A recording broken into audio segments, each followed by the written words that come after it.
네, 안녕하십니까. 블링블링 반짝반짝 주얼리정 정보석입니다. 여러분, 반갑습니다. 안녕하세요. 노년의 구슬 같은 삶을 살아가고 있는 인생 아나운서 김형숙입니다. 썬백쇼에 오신 여러분 환영합니다. 네, 고맙습니다. 반갑습니다. 네, 오늘은 최근에 그 드론 이야기를 많이 들어보셨을 텐데요. 드론이 요즘은 각 개인 취미뿐만 아니라 산업용으로도 굉장히 활성화돼 있어서 이번에 그 시니어 분들한테도 이런 좋은 정보를 제공을 할 수 있을 것 같아서 그 분야의 전문가이신 어, 신광칠 교수님 모셨습니다. 신광칠 교수님을 모셨습니다. 안녕하세요, 반갑습니다. 교수님. 네, 안녕하세요. 신광지 교수입니다. 정년퇴직을 이제 앞두고 있고요. 경찰학과에서 학생들을 가르치고 있는데 오늘은 이제 이 시니어 분들이 드론에 대해서 어떻게 활용하면은 좋은 취미 활동도 되고 수익도 창출할 수 있는 부분이 무엇인지 이런 거에 대해서 말씀을 나누도록 하겠습니다. 네. 지금 그 어디서 드론을 지금 교육을 하고 계시죠? 교육은 이제 연세대 미래교육원하고요. 그다음에 서울 디지털대학교 경찰학과에서 교육하고 있고요. 그다음 저 개인 사업장인 이제 숭파 서울 드론사관학교에서 이제 학생들, 민간인들 상대로 해가지고 교육을 해드리고 있습니다. 네. 그럼 교육 과정을 벌써부터 물어보는 건 좀 그런가요? 지금 뭐 드론이 이제 키로수, 그람수에 따라서 그 자격이 이제 뭐 네 등급으로 나눠져 있는 걸로 알고 있는데 네. 뭐 늘상 우리가 인터넷에서 강의를 들으면 드론 4급 자격이 나오는 걸로 그렇게 알고 있거든요. 교통지능공단에서 네네. 들으면요. 근데 대부분이 이제 그거는 쉽게 취미로 이렇게 드론을 날리시는 분들은 인터넷에서 온라인 수강을 해서 하게 되면 사급을 자격을 딸 수 있다고 이렇게 네네. 돼 있는데 그 이제 상급부터는 이제 보다 전문적인 영역이 되겠죠. 그 부분에 네. 대해서 좀 설명을 좀 한번 해주실래요? 예, 이제 이 드론은 면허가 이제 네 가지 종류입니다. 아까 말씀하셨듯이 4종부터 3종, 2종, 1종 해가지고 1종이 가장 이제 고난도 이제 면허증이 될 수 있고요. 1종은 이제 이런 비행체가 20km 이상 이제 이륙 중량이 그걸 말합니다. 그래서 20km 이상 150km까지 무인 비행을 비행기를 날릴 수 있는 그런 자격이고요. 그 다음에 3종은 요것이 이제 그 25km 미만 7km 이상 요게 이제 3종입니다. 7km 이상 2종입니다. 25km. 그 다음에 3종은 그 7km에서 이제 2km까지 그게 이제 3종이고요. 4종은 2km 미만 이제 250g까지. 네네. 그러면 여기 이제 실질적으로 250 이하는 뭐냐면 이런 것이 토이 드론이거든요. 토이 드론. 예, 이런 토이 드론은 무게는 250g 이제 이내인데 요새는 굉장히 이제 과학 성능들이 발달해 가지고 이런 카메라도 달려 가지고 하는데 이런 건 이제 통상 실내에서 많이 이제 촬영도 하고 이렇게 해서 어린이들 또는 뭐 이건 이제 연령이 제한 없는데 우리가 4종은 10살부터 이렇게 면허를 딸 수 있어요. 그런데 3종부터 1종까지는 14세 이상 돼야 되거든요. 그러니까 이제 14세 이상 소위 말해서 책임을 져야 된다는 거죠. 사고 나고면은 좀 더 책임을 질 수 있도록 그렇게 하기 위해서 3종 이상은 그렇게 연령 제한을 해놨고요. 그 다음에 4종은 그래도 조금 취미 활동하는 그것에 많이 치중되다 보니까 10살 이상도 되겠다. 그래가지고 하고 있습니다. 네, 감사합니다. 그러면 사관학교에 지금 입학하시는 분들 연령대가 어떻게 되나요? 연령대는 이제 크게 이제 두 개 부류로 나눌 수가 있는데요. 네. 이제 초등학생들부터 시작해서 고등학생들, 학생들은 와서 이제 그 다음 내가 뭘 해서 다음 어떤 뭐 이제 고등학생들은 드론학과 진학을 위해서 오는 그런 인원들이 있고 초등학생이나 중학생들은 자기가 이쪽을 해서 취미 활동을 해서 좀 새로운 어떤 그런 자기 취미 활동을 하기 위해서 하는 것이고 또 한 부류는 아예 시니어 분들이 많죠. 그러면 왜 그분들은 이제 이걸 갖고 취미 활동도 하면서 어떻게 소득도 창출할 수 있는지 이런 것들이 이제 관심 갖다 보니까 그렇게 크게 배워서 어떤 사회 진출을 하기 위한 것, 시니어 분들은 아예 배워서 내가 활용한다는 것, 그런 크게 두 가지로 나눌 수가 있겠습니다. 아, 그러면 그 요즘 그 관심 있는 예를 들어서 드론을 통해서 수익을 창출해낼 수 있다. 예. 라는 데 관심이 많은 것 같은데 예, 직접적으로 어떤 분야에서 그렇게 수익을 드론을 예. 통해서 창출해낼 수 있을까요? 뭐 예를 들어서 일종 면허를 갖고 있다 그렇게 생각을 했을 때는 이제 뭐 실질적으로 드론을 갖고 농약을 살포한다든가 씨를 파종한다든가 농사 산업용으로 많이 이제 하면서 그건 이제 한 하루만 일을 해도 뭐 수백만 원씩 이렇게 소득이 발생되거든요. 왜냐하면은 농사하는 거 평당 얼마씩 해가지고 뭐 20원 뭐 이런 식으로 이제 하면은 그게 이제 하루에 몇만 평을 이렇게 농약도 치고 뭐 씨도 파종하고 뭐 이렇게 하기 때문에 그런 데서 수익이 날 수 있겠지만은 시니어 분들은 대부분 뭡니까? 그런 산업용보다는 취미 활동을 하잖아요. 그렇죠. 그렇기 때문에 그걸로 갖고 한다면은 이런 걸로 이제 영상을 찍으면은 근본적으로 이렇게 편집을 해서 스톡 사진이라고 우리나라도 5개가 이제 오픈되어 있거든요. 네. 그러면은 아, 그걸 할 때 사진을 50장, 일반 사진은 50장, 동영상은 5개 정도 이제 올리면은 일차 심의를 해요. 심의해가지고 이 사람이 작가 기질이 있다고 승인됐을 때에 그걸 이제 올리게 되면은 하나 다운 받을 때마다 동영상은 아, 0.5달러, 그 다음에 뭐 사진은 0.2달러부터 0.3달러 이런 식으로 그거 하면은 굉장히 이게 이제 하나 잘 찍어 놓으면은 다운수가 많거든요. 지금 방금 하신 그 사이트가 스톡. 이제 스톡 사진을 올리는 거기에 동영상과 일반 사진을 올릴 수 있도록 되어 있어요. 그 사이트가 지금 스톡이라고 하는 사이트인가요? 예, 스톡닷컴인가요? 스톡이라고 치면 스톡 사진이라고 치면은 스톡 우리나라에서 예, 외국과 공유되는 사이트 5개가 떠요. 아, 그러면 거기에 이제 가입을 하고 그 다음에 그 자기가 기존 썼던 거를 촬영한 것들을 올려놓으면은 그러니까 어떤 데는 100장을 해야 되는 데가 있고 50장 해야 되는 데가 있고 그런데 그런 걸 올려가지고 일단 1차 심의가 통과가 돼야 돼요. 그래야 이제 이제 아무나 못 올리게끔 그래가지고 돈을 유료 사이트니까 네. 그래서 다운 받는 데마다 가입하는 데는 돈이 안 드는데 그런 어떤 기술적인 문제에서 이 사람이 어느 정도 능력이 있다는 걸 검증받도록 하고 있는 거죠. 그러면 대체로 분야가 다양하게 있을 텐데 어떤 분야가 주로 인기가 좋은가요? 이제 대부분 이제 우리가 시니어 분들이 이제 좋아해서 다운을 받는 게 뭐냐면은 뭐 유튜브에서도 많이 나오지만은 어떤 인생의 경험담이라든가 이런 걸 이제 시니어 분들이 많이 하잖아요. 그럼 간접 체험을 하기 위해서 그걸 다운 받지만은 여기에서 그 스톡 사진에 올리는 건 뭐냐면은 거기는 내 개인 그게 판권을 넘기는 거예요. 그 다운 받아가지고 뭐 예를 들어서 썸네일이라든가 이런 걸로 다 쓸 수 있도록 그게 되는 거거든요. 네. 그러니까 남이 사용할 수 있도록 하는 거니까 내가 올려가지고 잘 그런 것들만 그런데 포커스 맞춰서 좋은 배경이라든가 특정 어떤 복장을 갖춘 그런 것들라든가 실제 예를 든다면은 뭐 의사 가운을 입고 이렇게 하는 것들을 딱 찍어 놓으면은 그 사람들은 의사들이 이제 하는 거라든가 아니면은 뭐 아예 네 편해 뭐 이런 어떤 나무 속에 가가지고 숲속에서 한다든가 이런 걸 해놓으면 썸네일이 딱 깔 수 있도록 다운을 받거든요. 네. 그렇게 해서 많이들 이제 활용을 하게 됩니다. 그러면 드론으로도 사진을 많이 찍죠. 동영상하고. 예. 그러면 우리가 실질적으로 카메라를 들고 스마트폰으로도 찍고 하는데 그 찍는 거하고 드론으로 찍었을 때하고 엄청난 차이가 있겠네요. 우리가 이제 뭐 절벽에 핀 꽃을 찍는다든가 아니면 절벽에 오르는 사람들 이런 사람들은 찍기 힘들잖아요. 예, 그렇습니다. 예. 드론의 가장 장점은 네. 우리가 비접근 지역, 소위 말해서 사람이 가서 접근하지 못하는 지역을 가서 볼 수가 있고, 그 다음에 일반 육안으로 식별해서 이렇게 정면으로 보는 거랑 새의 눈으로 높이 떠서 네. 150m 상공에서 이제 바라보는 각도랑은 완전히 이 느낌이 다르거든요.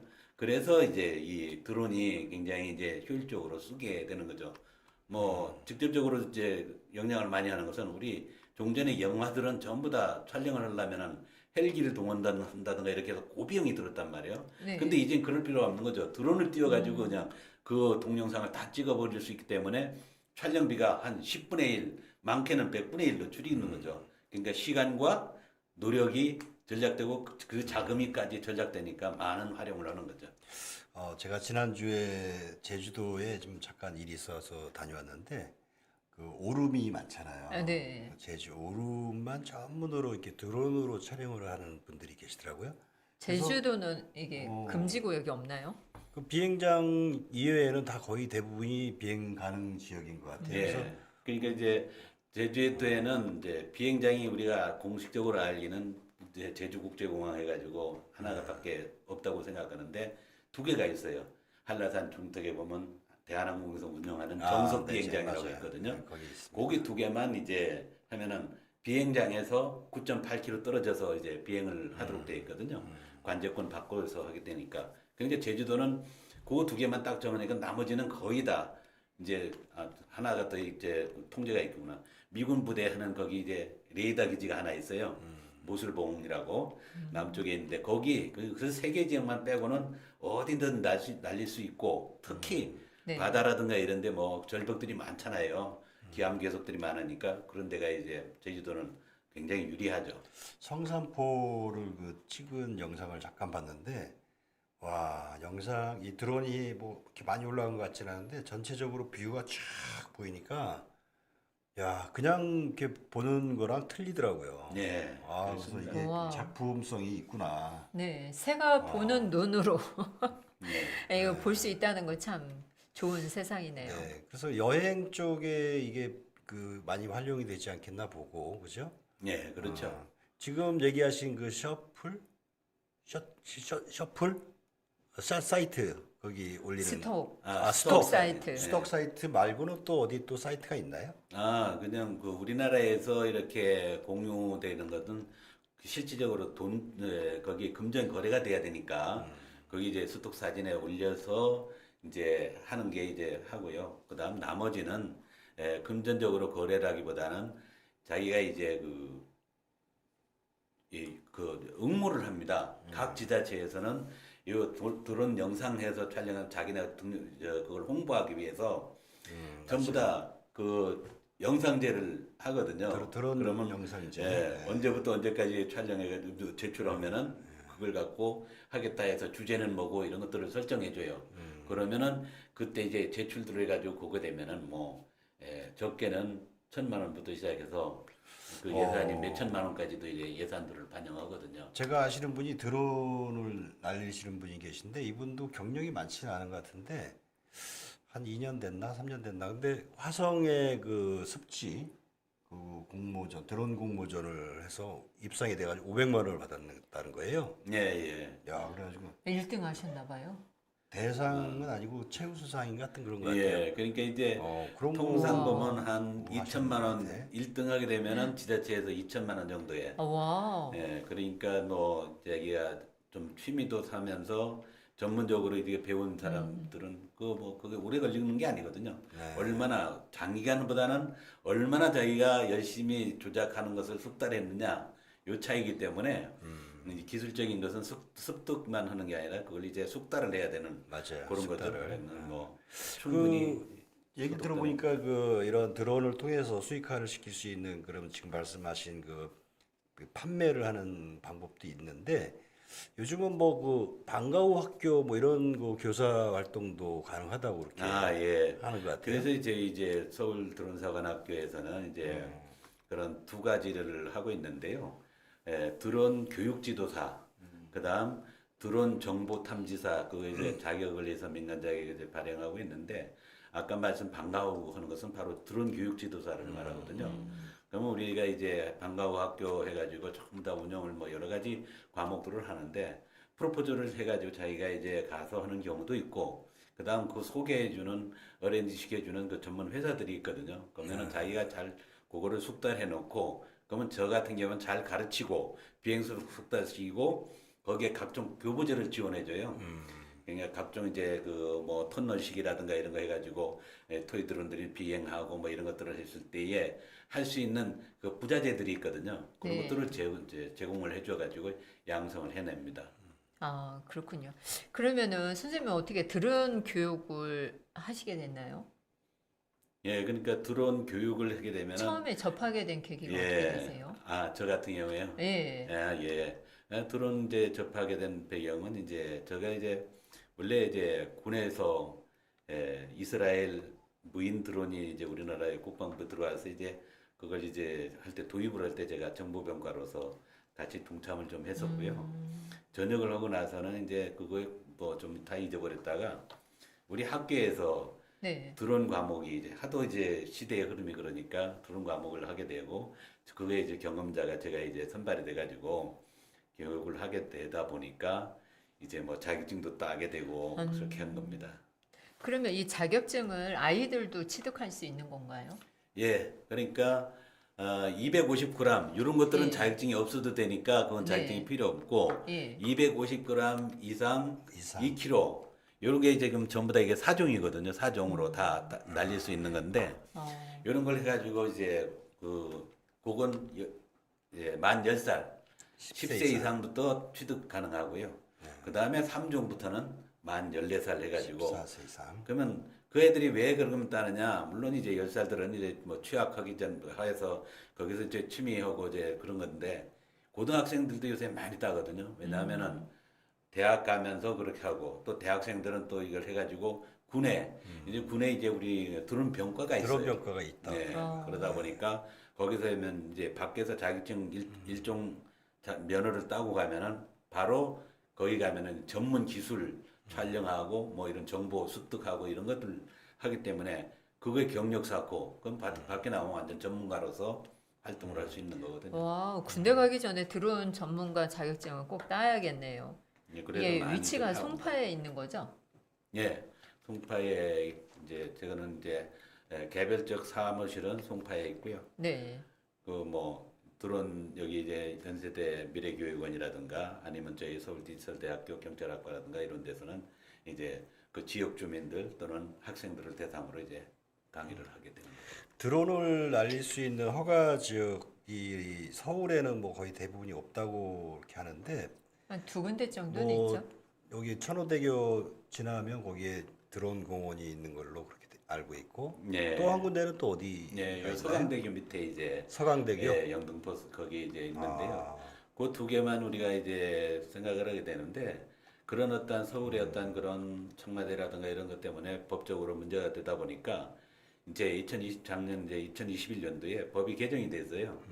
각종 학교에서 배우는 데는 전부 다 6개월 단위로 비행 허가만 신청하면은 학생들한테 내주고 아. 그 이제 비행을 학교 운동장이라든가 체육관에서 비행을 할 수 있도록 체육관에서. 예, 아, 체육관에서는 뭐 현재 그냥 허가 안 받아도 가능하고요. 그렇겠죠. 그다음 밖으로 나왔을 때 운동장에서 비행할 수 있도록 그렇게 이제 법이 바뀌었는데 그러니까 한 번에서 계속 날릴 때마다 하는 게 아니라 한 번 신청을 하면은 6개월간 이제 그 이제 비행을 할 수 있도록 하고 다만 거기 제한 사항은 학교 운동장에는 20m 우리가 이제 이게 150m인데 이제 그 높이를 알 수 있는데 공역 통제를 이제 요 학교 운동장은 20m로 제한을 했어요.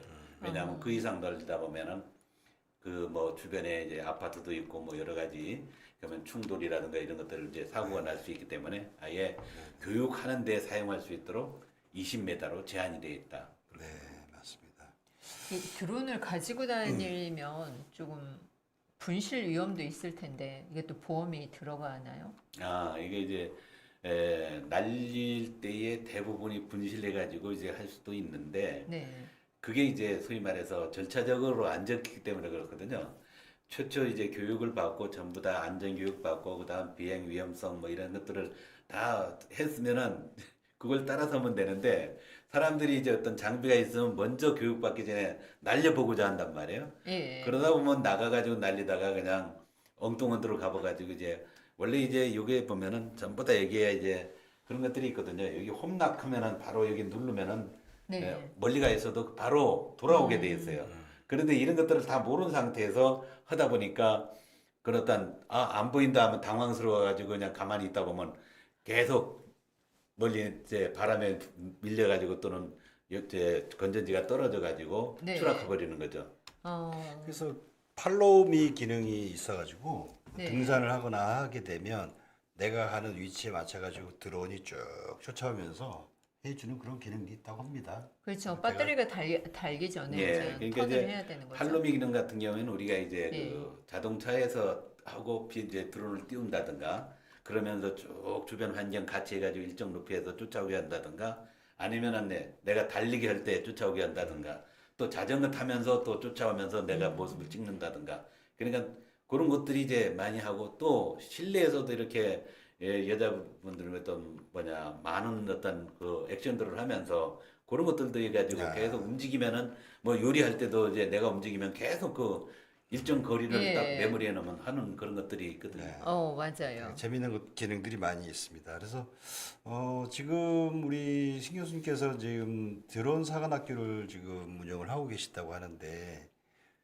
보통 그 배우고 나면 실제로 이렇게 뭐 어떤 그 수익화가 되는 모델? 수익 사업에 참여하시는 분야가 좀 방금 말씀하셨던 그 분야 이외에 또 어떤 분야가 좀 있을까요? 예.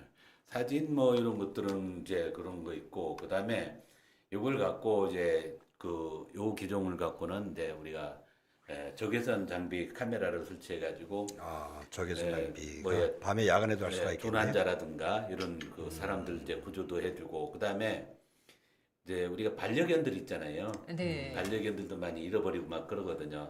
그러면 낮에 이제 어떤 산에 갔다가 잊어버리면은 잘 안 보이잖아요. 막 계속 쫓아다녀야 되고 또 반려견들이 여기 어디 가가지고 바위 틈에라든가 이런 게 밟히면 못 오잖아요. 네. 그러면 이제 이런 걸 이제 날려가지고 그 위치를 찾아보는 거죠. 네. 그런 것들을 하고 뭐 우리가 실질적으로 치매 어르신들 이제 있잖아요. 그러면 그 주변만 뱅뱅 돌게 되거든요. 네. 그럼 경찰에 신고하고 이제 뛰어서 보면은 한 번에 보이잖아요. 그러니까 그런 거라든가. 그러니까 실질적으로 CCTV가 지금 도심지엔 다 설치가 돼 있다고 하지만은 실제로 어느 지점일 것이다 예측되는 데는 바로 그거를 이제 날려가지고 확인할 수 있는 그런 것들이 좋은 점들이 있죠. 네. 지금 여기 교수님 이 드론을 몇 가지를 지금 가지고 나왔는데 좀 설명을 좀 한번 해주시죠. 요거 네. 토이 드론부터 저기 뭐 컨트롤러도 있고 막. 예. 일단 여기에 이제 보면은 근본적으로 이제 드론하게 되면은 이제 세 개 부위로 나눠져 있거든요. 이게 하면은 이제 이 날개 부분, 그 다음에 이제 몸체에서 전부 다 이게 컨트롤러가 여기 들어가 있어가지고 그런 이제 컨트롤러 부분, 그다음 통신 기능 여기에 이제 이거와 이것이 연결이 돼야 되잖아요. 그냥 무선으로 또 이제 연동시킬 수 있는 그런 통신 이렇게 크게 세 가지가 나눠지는데 이런 게 보면은 이제 지금도 뭐 이게 완전히 해소되지는 않았지만은 제일 문제가 되는 게 이런 것들이거든요. 이 배터리가 네. 어머, 잘 안 빠져요? 땀이 나서 지금 그러네요. 와. 이런 게 배터리들이 이렇게 하면은 네.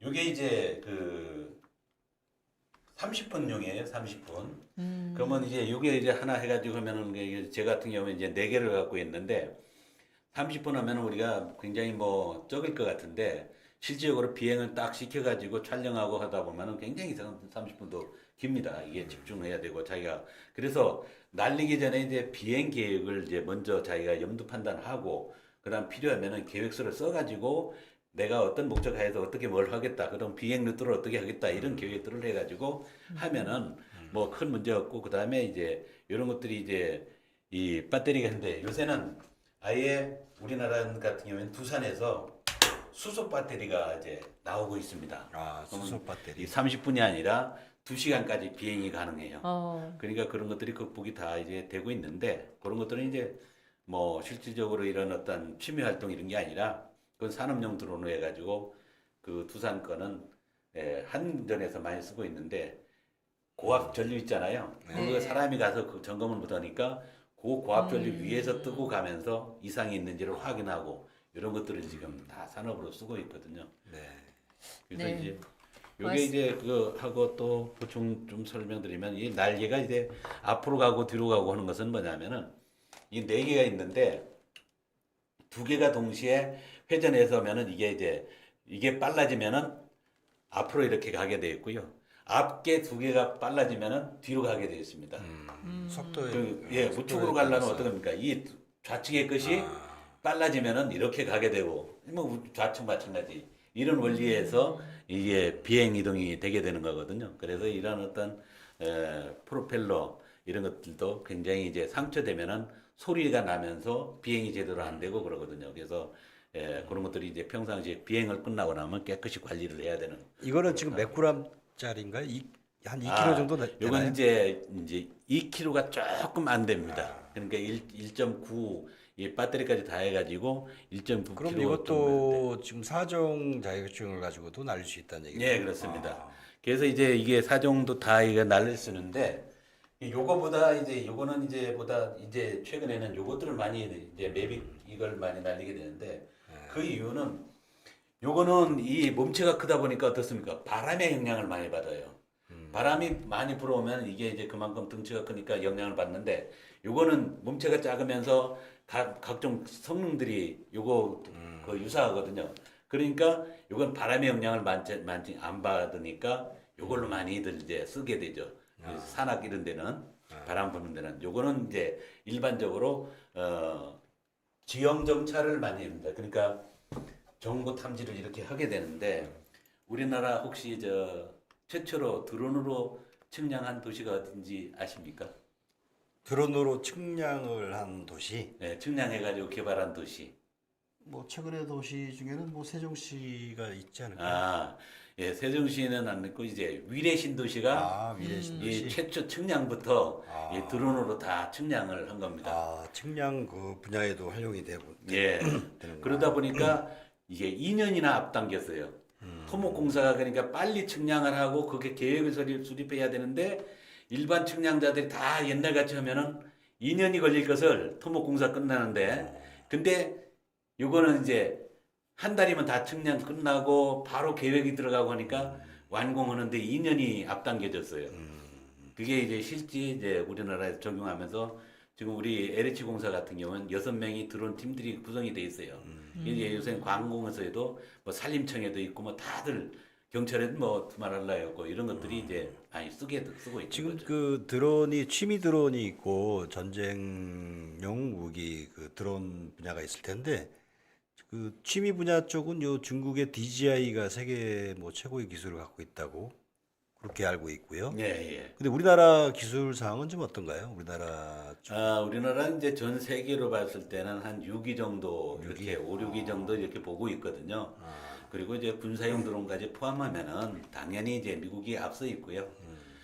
그다음에 이제 이 중국은 이제 이 취미 이제 영상 부분 촬영하는 거에 이제 특화가 돼가지고 계속 이제 국가에서 집중 지원하고 하다 보니까 요게 이제 전 세계적으로 이제 하는데 미국은 우리가 이제 이 드론의 장점도 있지만은 이거 하면은 굉장히 뭡니까 뭐 테러에 쓸 수 있고 여러 가지 또 이제 역균형도 있거든요. 그러다 보니까 미국은 그런 것들이 명확하게 갈려요. 그러니까 군사적으로 쓸 거는 전부 다 해가지고 최첨단으로 해놓고 민간인들이 사용하는 것은 그런 어떤 국가적 그런 안보 때문에 막 이렇게 오픈되지 않은 그런 상황이다 이렇게 보시면 되겠고 중국은 여기에 집중적으로 해가지고 해서 군사용은 미국 뭐이 취미 레저용은 중국 이렇게 보시면 될 것 같습니다. 지금까지 우리 그 신 교수님한테 그 드론에 대한 아주 재미난 이야기들을 많이 지금 들어보고 있는데요. 네. 마지막으로 그 저기 우리 시니어분들께서 요 드론을 취미로 하거나 혹은 뭐 수익 사업으로 하기 위해서 뭔가 교육을 받아야 되는데 어떤 방법이 좋을까요?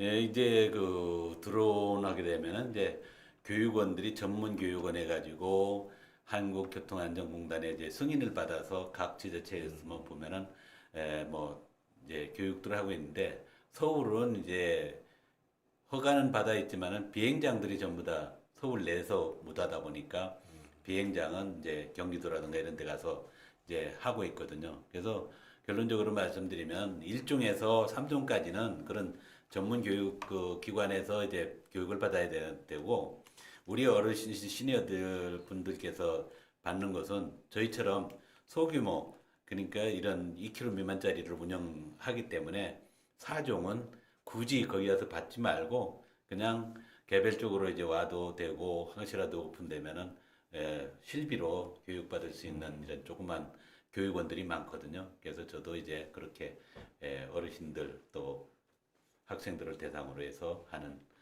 교육원을 운영하는 겁니다. 아, 여기서 잠시 궁금한 게 있는데요. 가격대는 어느 정도로 생각하면 좋을까요? 아, 예. 가격대는 지금 이제 우리가 먼저 기종을 먼저 선택을 해야 되는데요. 내가 어떤 영상에 포커스를 맞추겠다 하면 영상을 잘 찍을 수 있는 거, 또 그것도 이제 어떤 측량이라든가 어떤 도심지 또는 평지에서 많이 한다면은 뭐 이렇게 몸체가 좀 크고 그 이제 안정감이 있는 걸로. 그 다음에 이제 산악을 등산 막 간다. 그러면 이렇게 이제 매빅이라든가 이런 걸 갖고 이제 해가지고 이제 하게 되는데 왜 이게 그 필요하냐면은 휴대 자체가 틀리거든요. 요거 같은 경우는 이제 휴대를 한다면 산에 갈 수도 있는데 이렇게 이제 휴대량이 크거든요. 그리고 그러네요. 전체적으로 무게가 있고. 그런데 요 매빅 같은 경우에는 요거에 딸랑 이제 하거든요. 그러면 이제 이렇게 해가지고 휴대하기가 좀 예, 편하네요. 바로 이렇게 휴대해서 뭐 어디든지 이제 왔다 갔다 하고 그래서 등산이라든가 이런 데도 할 수 있는 이렇게 네. 이제 쉽게 운반이 가능합니다. 그리고 가격대로 말씀드리면은 요거 같은 경우에는 이제 새거 이제 살려면은 좀 들어주시죠. 예, 한 250만 원 정도 가고요. 그 다음에 이제 요거 이제 매빅 그건데 매빅은 이제 한 지금 이제 네 종류가 나와 있어요. 여기 매빅 그 이제 스탠다드가 있고 그다음 프로, 그다음 2 프로가 있고 지금 이제 3까지 나와 있거든요. 그러면 이제 요것이 처음 나올 때는 200만 원 이제 210만 원 요 정도 했거든요.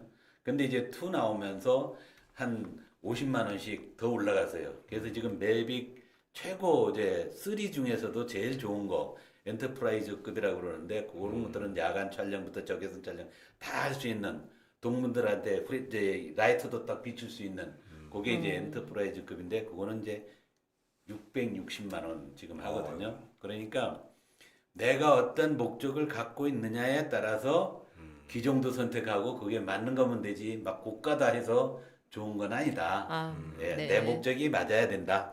그렇게 결론을 낼 수가 있겠습니다. 네, 잘 감사합니다. 알겠습니다. 지금 이렇게 지금 그신 교수님한테 이제 드론 이야기를 재미나게 좀 들었는데 지금 이제 조만간에 우리 교수님 뭐 퇴직을 또 하신다고 그래서 퇴직을 준비하면서 네, 드론 사업도 하시고, 드론 사업도 네. 하시면서 산림 네. 경영인을 준비하고 계시다고 네. 예. 그래서 또 얘기를 또 아주 심도 있게 좀 많이 준비를 하시고 계신 것 같아서 그 부분에 대한 얘기를 잠깐 들어보도록 하죠. 네, 네. 네네. 예. 그 이제 산림 경영에는 저도 이제 퇴직을 이제 하면 무엇을 할 것인가 한 이제 2년 전에 고민을 하다가 이제 우리가 이제 귀농, 귀촌, 뭐 귀산촌 이렇게 구분들을 하는데 제가 이제 농사 가가지고 뭐 농사를 지어서 어떤 것에 소득을 낼 수 있는 그 귀농은 뭐 불가능하다고 보고요.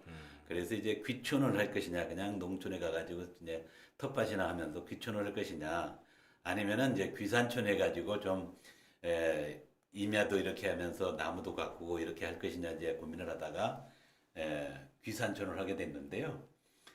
소위 말해서 귀산촌을 그 하면은 근본적으로 뭐 많은 어떤 예산도 덜 들고 그런 것들이 이제 또 제가 평상시에 농사를 안 지어봤기 때문에 임업은 조금 이제 노력하면은 또 가능하고 그래서 뭐 이런 산나물 채취부터 시작해서 그런 것들이 가능할 것 같아서 이제 귀산촌으로 결정해서 하고 있습니다. 기산촌 하면 그좀 용어가 생소한데 말 그대로 이제 기농, 귀촌, 산으로 가는 거죠. 기업 뭐 이렇게 있는데 산으로 네. 간다는 얘기. 산에서 농사를 짓는 거 아닌가요? 또 대부분이 뭐 그렇습니다. 그러니까- 표고버섯을 재배한다든지 네. 뭐 이런 그렇게 알고 있잖아요. 네. 그 신 교수님은 또 어떻게 준비하고 계신 거예요? 예, 저는 이제 그 제 땅이 그 춘천 서면 쪽에 그 서면. 7,000평 그 야산 하나를 갖고 있는데요. 근데 와. 이제 우리가 그 하면 7,000평 하면 아 많다 그럴 수도 있잖아요. 실제 면적으로는 많은데 그 임야가 있는 산들은 그 조금만 이제 야산 하나가 이제 뭐 몇천 평 하거든요. 근데 이제 우리나라는 전체의 그 면적의 64%가 임야예요. 그러니까 이 임야를 활성화시켜야 결국은 되는데 그걸 이제 최근 들어서 임업진흥원에서 임진법이라 그래서 법을 이제 입법하고 전부 다 해서 농사 짓는 사람과 똑같은 예우를 해줄 수 있도록 해서 법들이 다 개정됐거든요. 그래서 종전에 이제 임업인 그러면은 우리가 9,000평 이상 헥타르로 따지면 3헥타 이상이 돼야 임업인으로 이렇게 했는데 그러면 안 되겠고 우리나라가 이제 64%가 그런 임야인데 그 중에서 임야를 갖고 있는 사람의 한 60%가 다 소규모 임야를 갖고 있단 말이에요. 그러다 보니까 그 사람들을 어떻게 할 것인가를 하다 보니까 이제 임업 이제 그 어떤 진흥법을 많이들 바뀌어서 좀 혜택을 많이 부여하고 있습니다.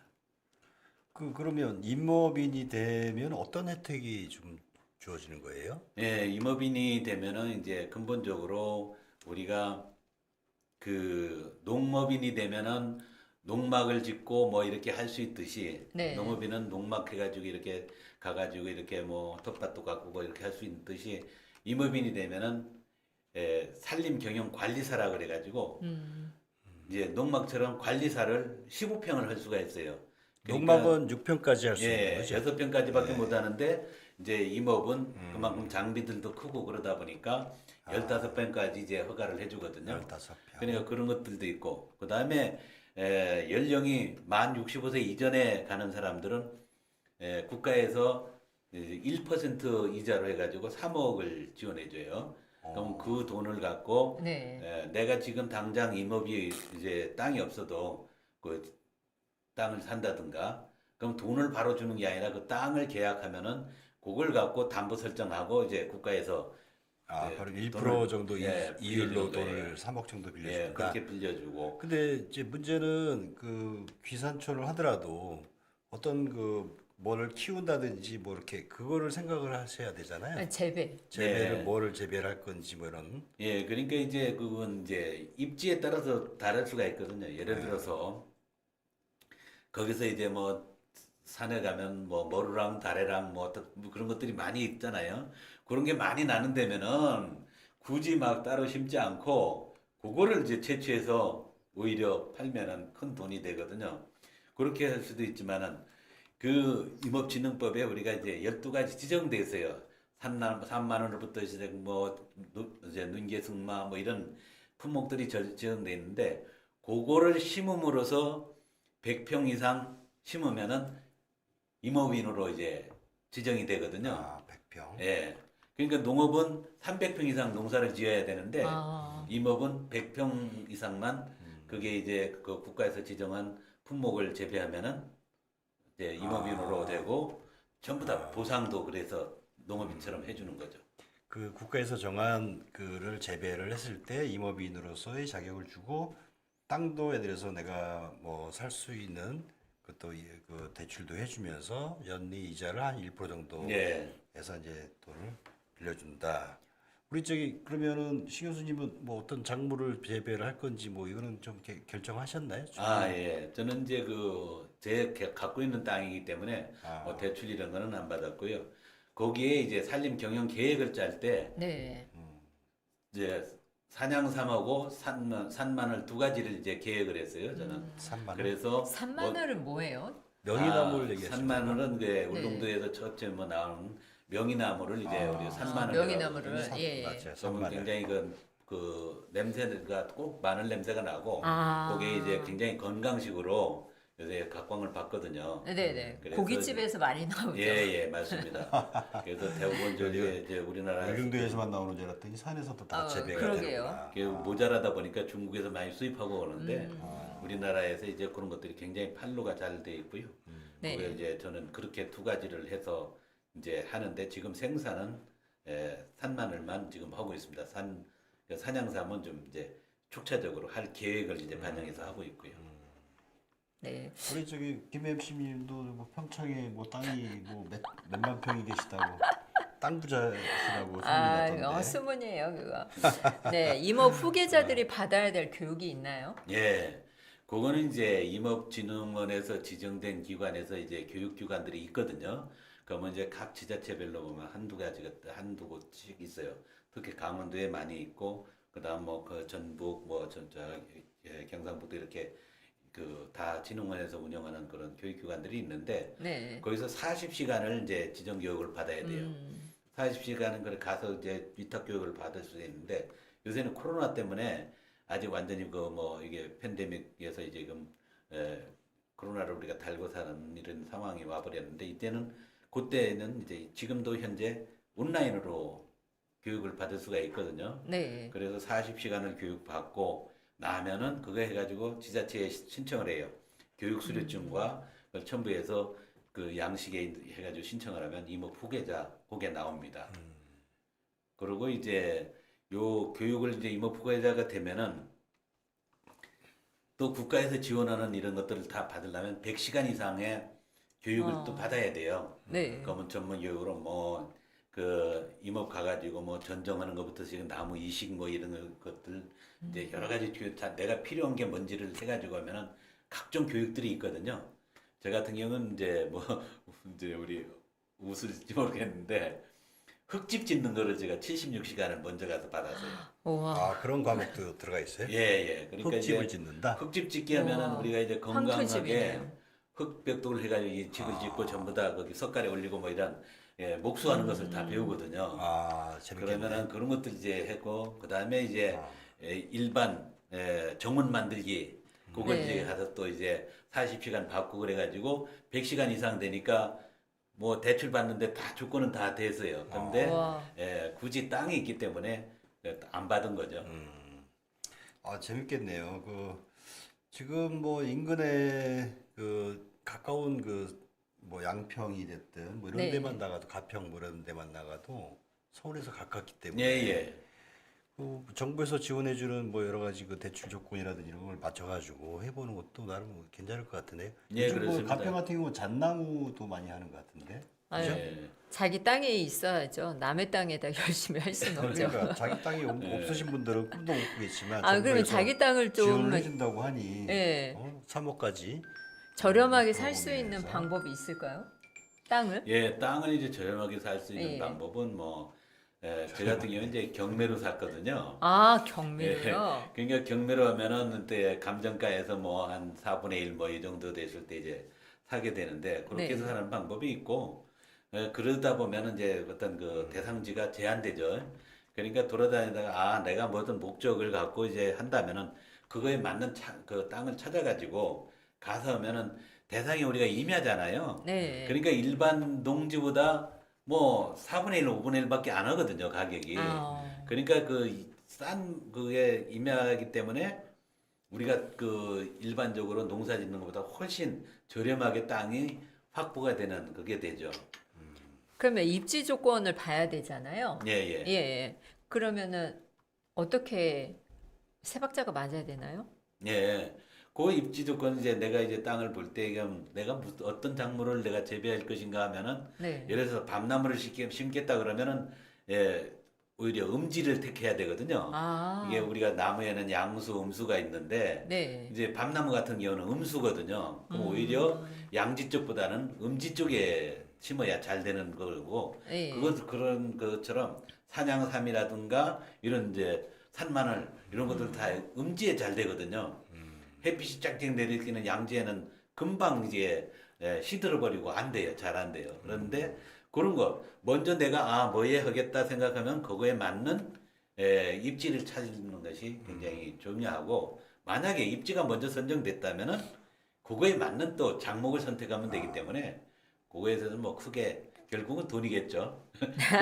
금전에서 얼마나 투자할 거냐.